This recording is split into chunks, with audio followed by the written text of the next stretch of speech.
Welcome to Inside Forbes Middle East, where we dive into the most compelling stories shaping our region today.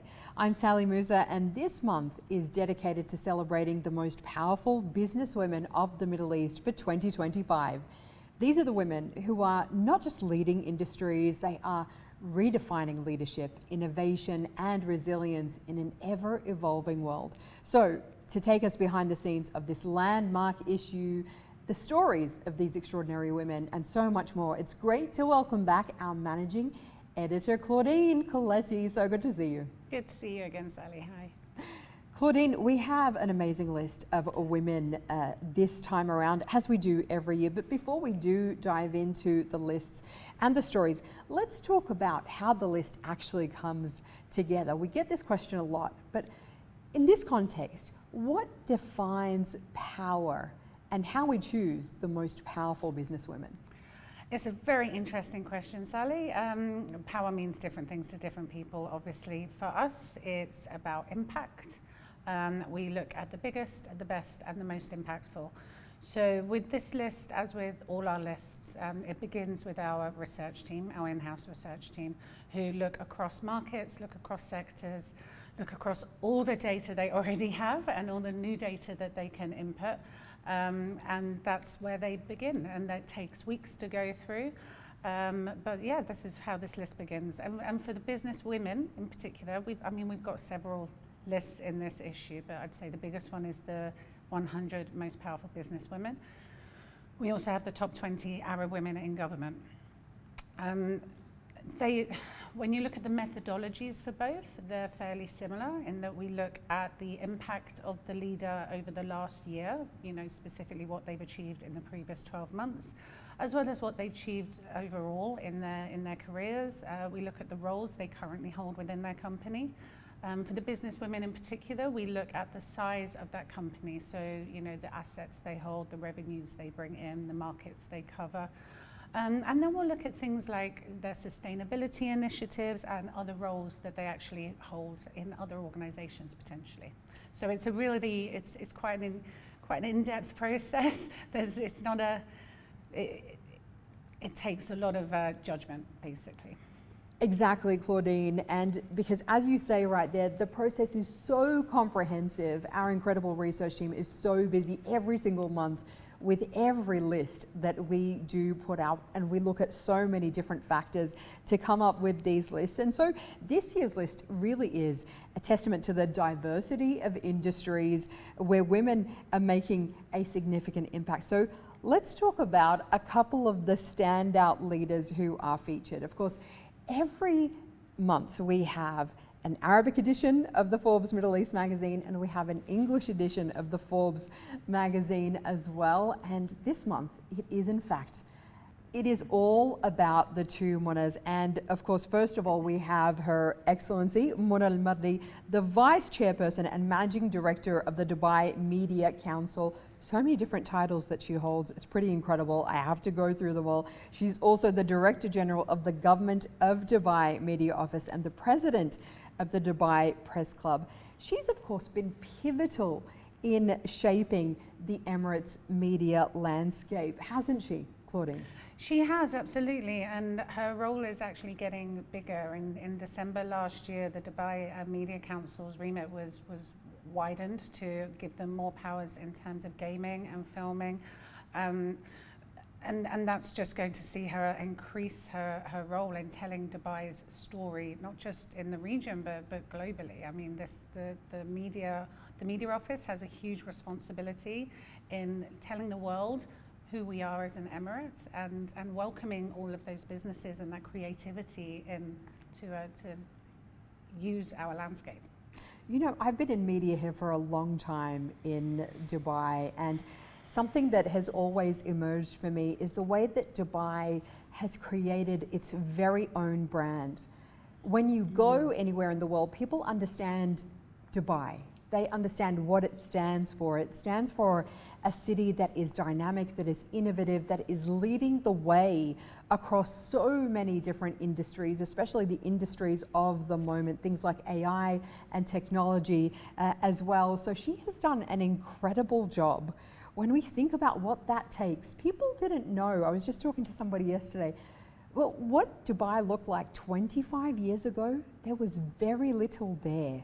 And to create a city that is a global leader in so many different areas, that is a mammoth task. To create that out of nothing is incredible. So incredible effort from her team, from the people that she leads to have created that. I mean, you know, it's funny, we're talking about Her Excellency Mona Al Marri. Last week, she was just with actor John Krasinski. I don't know if you saw that. Oh, he's shooting yes. Jack Ryan, the latest installment of Jack Ryan here in Dubai, and she was just hanging out with him while he was shooting on set. I mean, if you had that job, why wouldn't you? Why wouldn't you be hanging out with the celebrities? But she's been pivotal in this. I mean, how often are we seeing Dubai rock up on the small screen, the huge screen? I mean, we've seen the likes of Will Smith, Tom Cruise, and we're only going to see more and more. And this is largely thanks to her work and the work of the Dubai Media Council. I mean, and you mentioned earlier the amount of other brands she's in charge of. So it's Dubai Media Council, it's Brand Dubai, it's Dubai Press Club, it's the Government Media Office of Dubai. She's been absolutely fundamental. It's extraordinary. We're seeing the media market in the UAE, it's projected to grow by 2.14% between 2025 and 2029, reaching a market volume of $2.83 billion by 2029, which is extraordinary. So this is an area for her that is only set to grow. She talks about a transformative phase for Dubai's media landscape. That full story is within our magazine, not to be missed. But along with that story, our other cover star is none other than Mona Kattan. She is, of course, the CEO and founder of Kayali. She is one third technically, but also one half of the Huda Beauty sisters who founded Huda Beauty, along with her sister Huda as well. She is our cover star as well for the English edition. She's revolutionized the beauty industry with her innovative approach to fragrance. Yes, so Mona Kattan and the Kattan sisters, obviously very well-known names, very well-known faces in the Middle East, thanks to Huda Beauty, which I think we are mostly wearing today. Exactly. So having set up Huda Beauty in 2013 as three co-founders, obviously with Huda's name, 5 years later, Mona decided to branch out on her own in 2018 with Kayali, really building on the region's absolute love of fragrance. And I think what's really made her stand out as a brand is how she's trying to invoke the storytelling elements, you know, and the emotions that fragrance brings up for us. And by all means, so far, she's been very successful.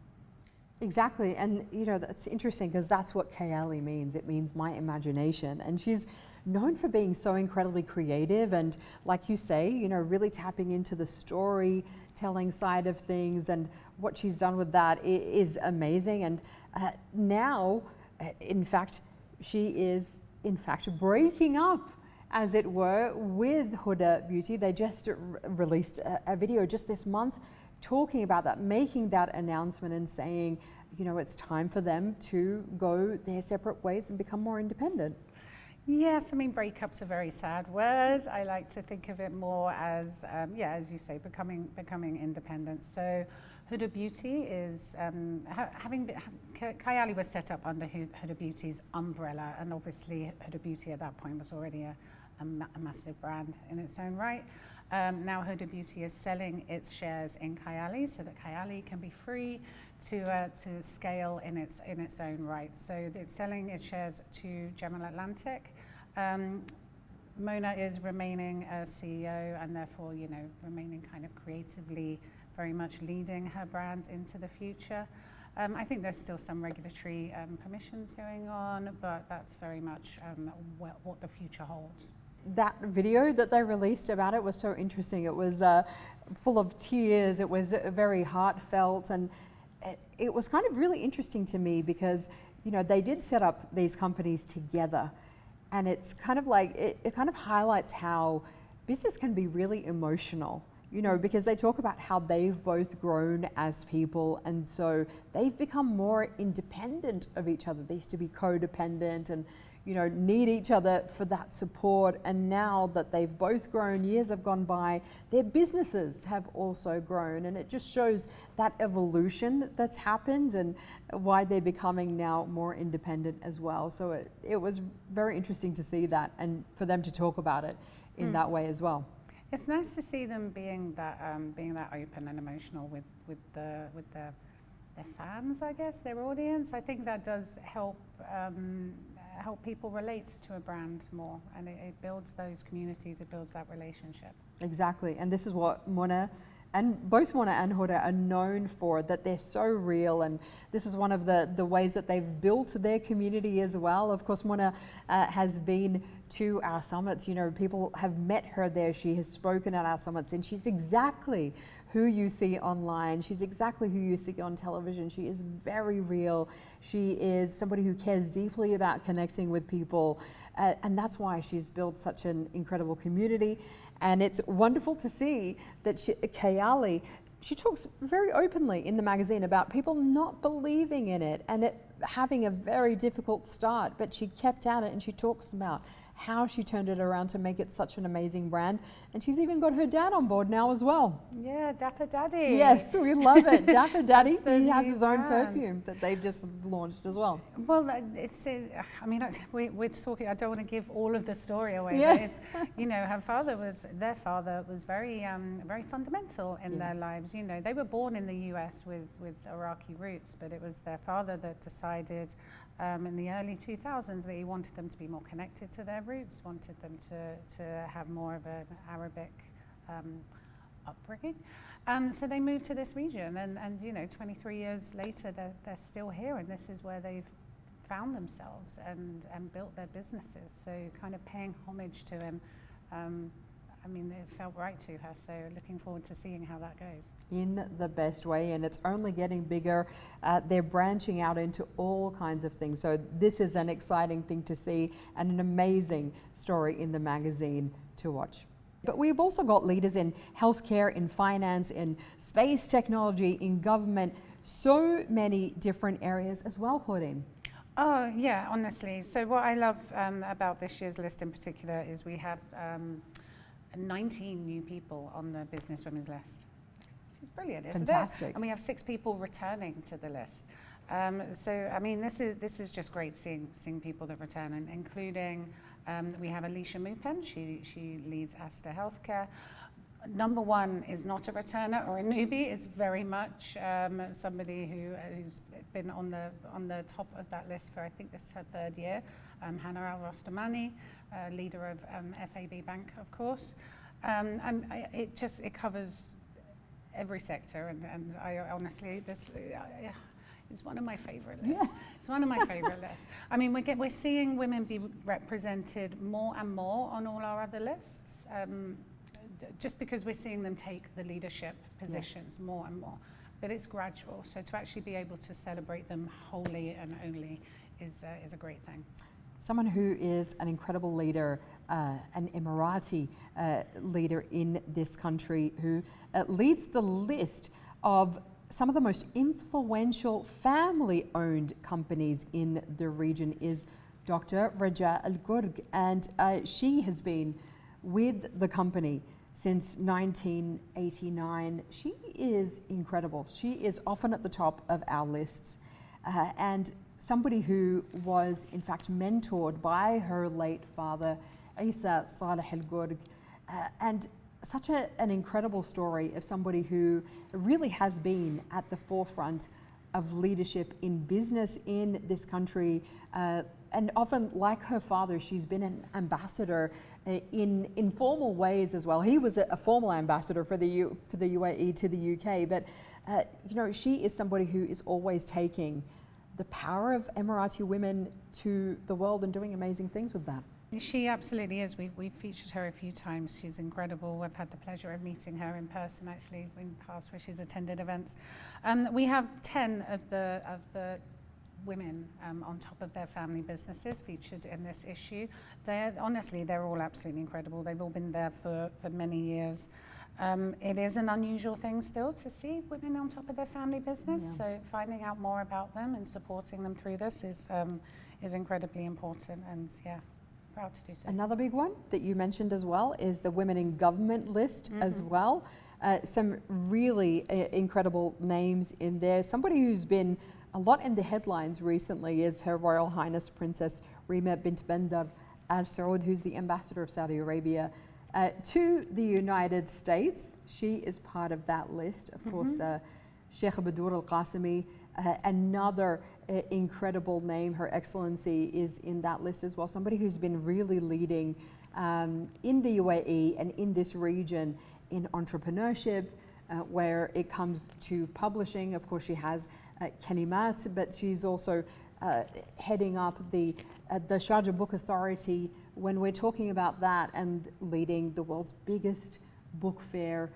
She's doing incredible things on so many different fronts as well, Sheikh Badour Al Qasimi. Yeah, absolutely. I mean, all of these incredible leaders are. We have Razan Al Mubarak. She's doing incredible things for the environment. She's actually, on top of all of her other roles, she's founded the Mohammed bin Zayed Species Conservation Fund. I mean, they're having such huge impact. And you mentioned before, like Rima Bandar Al Saud. She was the first woman ever to hold this role. Yes. And she's been on top of that role for now 6 years. I mean, what an achievement. What an achievement. Amazing, amazing. And she continues to lead the way there as well. Apart from the Middle East list that we have, of course, we have some fascinating global leaderboards as well, the most powerful and richest women, as well as Arab women who've made history, Claudine. Yes, we do. The world's most powerful women. So actually, interesting fact, Hannah Al-Rostamani is also on Forbes' list of the world's most powerful women. She's at number 60, I believe, last year. So well done, Hannah. This is a great list, obviously. The couple of the top women are just having such a profound impact on politics, which I think, I don't know, I feel like a woman's touch is quite needed on that arena at the moment. So obviously there's Ursula von der Leyen and Christine Lagarde. But also we have a couple of billionaires, so Melinda Gates and Mackenzie Scott, who are having a huge impact on philanthropy. Yes. I absolutely love how they've done this. They've kind of, I think, maybe first got to be known because of their husbands, and have since made it absolutely clear what they're made of and what impact they had, and they're really making an effort to put their money where it matters to help the world around them. So this, yeah, it's a fantastic list. As you say, it's all about the financial power, the philanthropic impact as well of these women. You can read all about that there as well. These lists really serve as incredible inspiration, I think, you know, for the next generation of women, for us, to know what we are capable of, to see what this region is capable of, and it's truly incredible when you look at it. It is. I think it's incredibly inspirational, and I hope it inspires many other readers. And with platforms like Forbes Middle East, we of course have our events, we have the podcast, we have so many different places where we profile these women, where we get to see them, we get to know them, we get to hear their stories, of course, within the magazines that we have every single month. All of that is happening all of the time as well, in terms of events, podcasts, features, and so much more. So we're excited to see more women featured on these lists, but also within our content too. So there is so much for our viewers, so much for our listeners, so much for our readers to get into. So make sure, if you haven't already got your Forbes Middle East magazine, it's available in both Arabic and English. You can get it right now. Make sure to subscribe to our podcast as well, so that you know when Inside Forbes is dropping, and all of the other podcasts, which are also available and broadcast in Arabic and English as well across all major platforms: YouTube, Apple Podcasts, Spotify, and Rami. It is all there. Wherever you like to watch or listen, you can get it there. Make sure you get onto ForbesMiddleEastEvents.com. That is the website for all of our events. But the best place to go is, of course, our social media. Make sure you subscribe and follow and get on it right now, because you'll find out what is going on there. You won't miss an episode, you won't miss an edition, you won't miss an event. Make sure you are on our socials as well. And we are excited to see the next edition of Forbes Middle East. What are we looking forward to next month, Claudine? Next month, we will be looking at the region's FinTech 50, so the top 50 FinTech companies in MENA, and we're looking at the top asset managers. We cannot wait for that. We'll see you next month, Claudine. Thank you. Looking forward to it, Sally. Thank you so much, and join us next month here on Inside Forbes Middle East.